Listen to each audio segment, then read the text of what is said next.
Hari ini marilah kita belajar bersama-sama Geografi tingkatan 2, bab 10, Teknologi Hijau.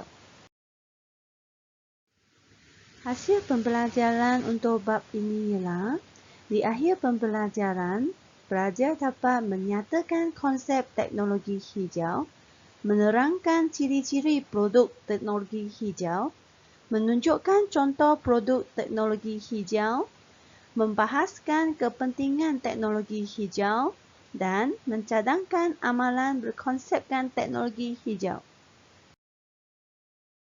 Pertama sekali, kita mesti faham apakah itu konsep teknologi hijau.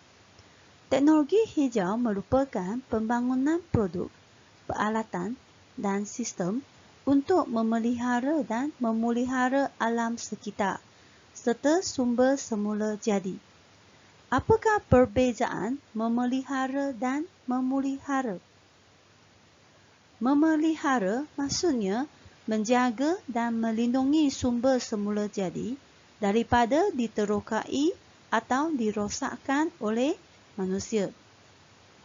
Manakala memulihara ialah membaik pulih sumber semula jadi yang telah digunakan seperti hutan supaya tidak pupus.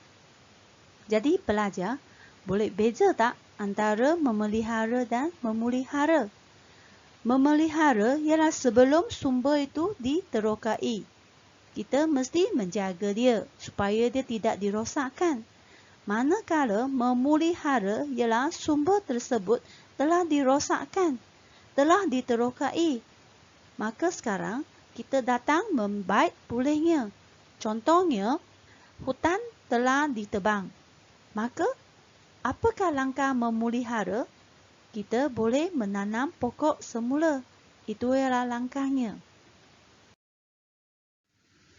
Baik, sekarang kita lihat apakah matlamat teknologi hijau. Yang pertama, ialah untuk meningkatkan tahap kesihatan dan kehidupan manusia. Yang kedua, melindungi ekosistem semula jadi. Apakah itu ekosistem? Ekosistem ialah interaksi atau hubung kait antara benda hidup dengan benda bukan hidup dalam alam semula jadi. Dalam alam semula jadi ini, benda hidup contohnya haiwan dan tumbuh-tumbuhan dengan benda bukan hidup contohnya air, udara, tanah, cahaya matahari adalah saling berkaitan.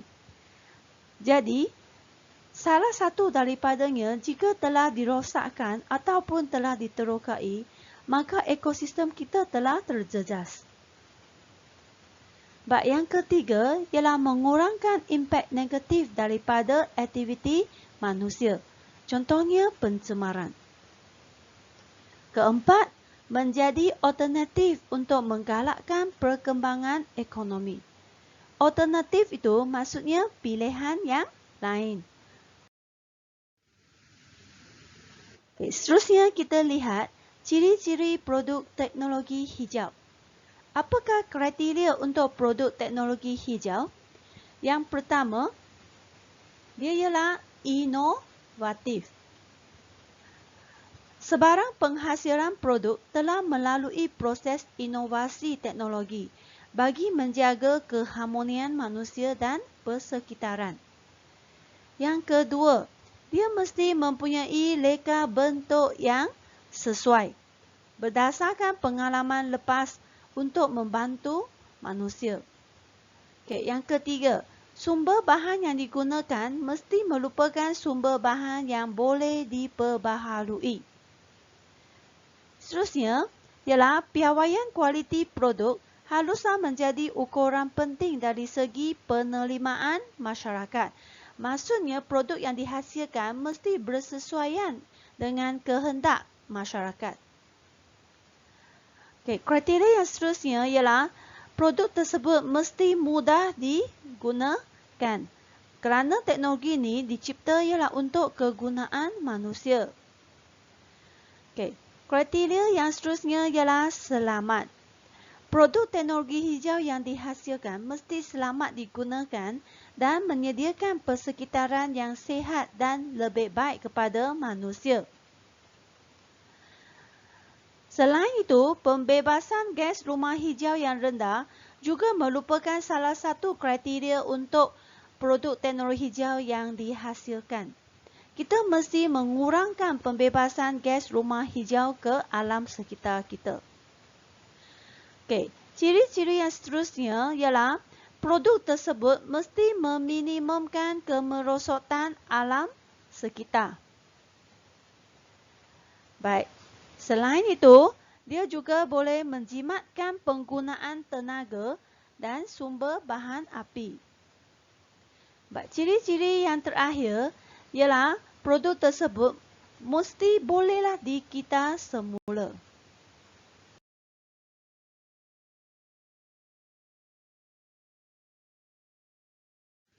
Baik, sekarang kita lihat contoh produk teknologi hijau. Tahukah anda bahawa produk-produk teknologi hijau dapat dibahagikan kepada 4 teras utama, iaitu tenaga, alam sekitar, ekonomi dan sosial. Okey, dari segi tenaga, kita mesti mengurangkan penggunaan tenaga bahan api fosil. Contohnya ialah petroleum dan mempromosikan kecekapan guna tenaga. Jadi, apa yang kita boleh guna? Contohnya kita lihat, sekarang terdapatnya kereta hybrid, bas elektrik dan menggunakan bahan api biodiesel. Apa itu?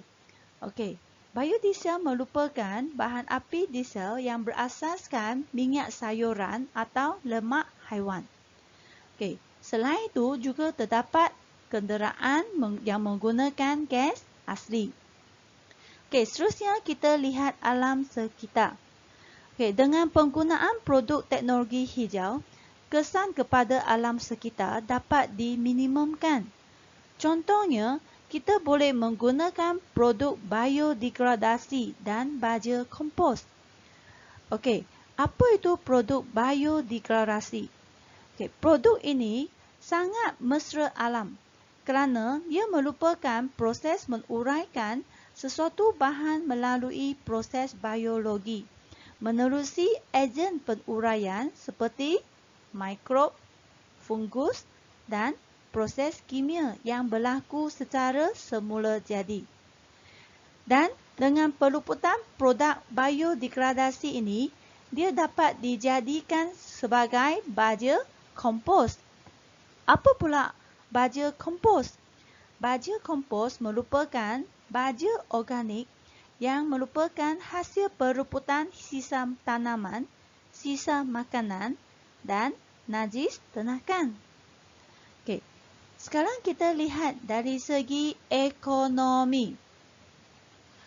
Okey, untuk ekonomi, kita dapat meningkatkan pembangunan ekonomi negara melalui penggunaan teknologi yang canggih. Contohnya industri fotovoltaik, iaitu industri yang menggunakan teknologi yang dapat menukar sinar matahari kepada arus elektrik. Okey, akhir sekali kita lihat dari segi sosial. Okey, kualiti hidup rakyat dapat dipertingkatkan dengan penggunaan bekas makanan yang mesra alam dan dengan menggunakan pengangkutan awam.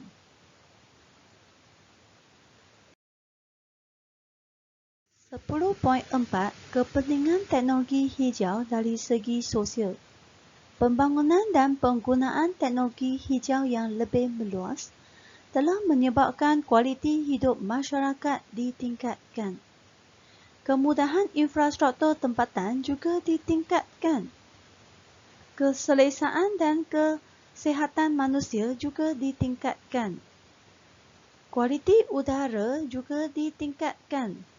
Dengan menggunakan pengangkutan awam dan bahan api yang mesra alam, maka pelepasan gas rumah hijau dapat dikurangkan. Jadi, dia telah dapat mengurangkan peningkatan suhu. Pengurangan kenderaan juga dapat mengurangkan pencemaran bumi. Kepentingan teknologi hijau dari segi ekonomi, dia dapat mengurangkan kos operasi, meningkatkan nilai aset dan keuntungan, meningkatkan produktiviti dan kepuasan pekerja, meneroka peluang mengeksport produk hijau. Industri fotovoltaik ini telah menyumbang kepada pendapatan keluaran dalam negara kasar negara kita. Kepentingan teknologi hijau dari segi menjana tenaga, dia melangkumi sumber tenaga yang bersumberkan alam semula jadi, mengurangkan kebergantungan kepada tenaga yang tidak boleh diperbaharui, contohnya petroleum dan gas asli. Jadi, apakah sumber semula jadi yang boleh digunakan oleh kita? Yang pertama, tenaga angin, tenaga air, tenaga solar, dan tenaga ombak. Kepentingan teknologi hijau dari segi memelihara dan memulihara alam sekitar. Pelajar masih ingat tak? Tadi di depan, cikgu telah terangkan apakah bezanya memelihara dan memulihara. Baik, kita lihat kepentingannya. Dengan penggunaan teknologi hijau, maka dia dapat melindungi sumber semula jadi, dapat meningkatkan kualiti udara dan air yang kita guna, dapat mengurangkan pembuangan bahan yang boleh dikita semula. Dengan adanya kesedaran memelihara dan memulihara alam sekitar, maka bahan yang kita nak buang itu mesti fikir semula dan juga guna semula bahan yang boleh dikita semula. Selain itu, dia juga dapat meningkatkan dan melindungi ekosistem dan kepelbagaian hidup. Akhirnya, dia dapat mengurangkan pelepasan gas karbon ke udara. Dengan cara apa? Iaitu dengan menggunakan kereta hybrid.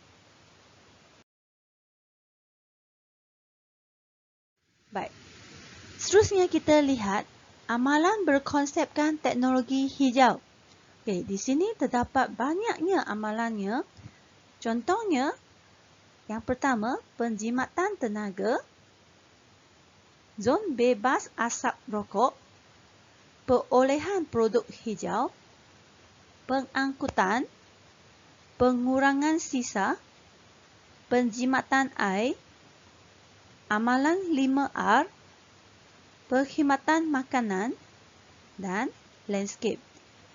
Baik, seterusnya cikgu akan terangkan satu demi satu amalan tersebut. Okey, amalan dari segi penjimatan tenaga. Macam mana kita nak jimatkan tenaga? Okey, yang pertama, kita boleh menggunakan pencahayaan semula jadi. Maksudnya, pada waktu siang hari, kita boleh menggunakan cahaya semula jadi dengan membukakan langsir. Tak perlu membukakan lampu. Okey, seterusnya, tutupkan suis dan cabut plug apabila kita tidak menggunakannya. Okey, tetapkan suhu penyaman udara pada 24 darjah Celsius. Ini dapat tolong kita untuk menjimatkan tenaga. Amalan teknologi hijau di zon bebas asap rokok. Ialah contohnya, tetapkan kawasan larangan merokok. Yang ini semua merupakan kawasan larangan merokok. Okey, selain itu, juga harus mengadakan rondaan dan kompaun dikeluarkan kepada perokok yang merokok di kawasan larangan. Selain itu, juga harus luaskan edaran, poster dan papan tanda amaran larangan merokok. Amalan untuk perolehan produk hijau, kita mesti utamakan penggunaan bahan mesra alam. Amalkan pembelian bahan kimia biodegradasi untuk pembersihan dan penyelenggaraan. Gunakan kertas kita semula dan galakkan penggunaan kereta hybrid atau elektrik. Amalan teknologi hijau dari segi pengangkutan. Orang ramai digalakkan mengamalkan penggunaan pengangkutan awam atau perkongsian kenderaan sekiranya ingin pergi ke destinasi yang sama. Yang kedua ialah park and ride. Apakah maksud park and ride? Dalam bahasa Melayu ialah parkir dan menumpang. Kita boleh parkir kenderaan peribadi di tempat parkir dan kemudian melanjutkan perjalanan dengan menggunakan bas, kereta api atau sebarang pengangkutan awam. Akhirnya, kita juga digalakkan penggunaan basikal atau berjalan kaki ke sekolah atau pejabat mengikut kesesuaian. Amalan berkonsepkan teknologi hijau dari segi pengurangan sisa. Kita harus minimumkan penggunaan peralatan pakai buang seperti ini. Dan kita harus tukarkan kepada penggunaan bekas makanan yang dibawa oleh sendiri ataupun pembungkus makanan yang mesra alam. Selain itu, kerajaan juga kuatkuasakan pengasingan sisa pekerja isi rumah secara berperingkat. Amalan dari segi penjimatan air, kita mesti pastikan bilik air ditutup dengan betul selepas digunakan. Sekiranya kita nampak sebarang paip air bocor atau terdapatnya kerosakan, kita harus cepat-cepat membuat aduan. Yang ketiga, menadah air hujan untuk digunakan semula. Contohnya, boleh digunakan untuk mencuci kereta, halaman rumah dan menyiram tumbuhan. Sekarang kita lihat amalan 5R. Yang pertama, gunakan tong kita semula yang betul. Pelajar-pelajar, kamu tahu tak, setiap warna tong mewakili bahan yang boleh dikita semula yang berlainan. Warna biru ialah untuk kertas. Warna coklat ialah untuk membuang kaca. Warna jingga ialah untuk tin aluminium, geluli dan plastik. Jadi pelajar, jangan buang salah ya. Yang kedua ialah pengedaran dokumen secara elektronik. Jadi kita boleh edarkan dokumen menggunakan laptop, komputer atau handphone. Bukan semestinya guna kertas. Yang ketiga, cetak atau membuat salinan kedua-dua belah muka surat. Maksudnya, setiap kertas kita mesti menggunakan dua-dua belah muka surat. Perkhidmatan makanan, kita digalakkan menggunakan pembungkus makanan mesra alam. Ataupun kita boleh menggunakan bekas makanan sendiri. Elakkan penggunaan botol air plastik yang tidak boleh diguna semula. Dari segi landscape, kita semua digalakkan menanam pokok di persekitaran rumah, sekolah dan bangunan. Dan pastikan sistem peparitan berfungsi dengan baik. Setakat sinilah perkongsian cikgu untuk bab 10 teknologi hijau. Bye-bye.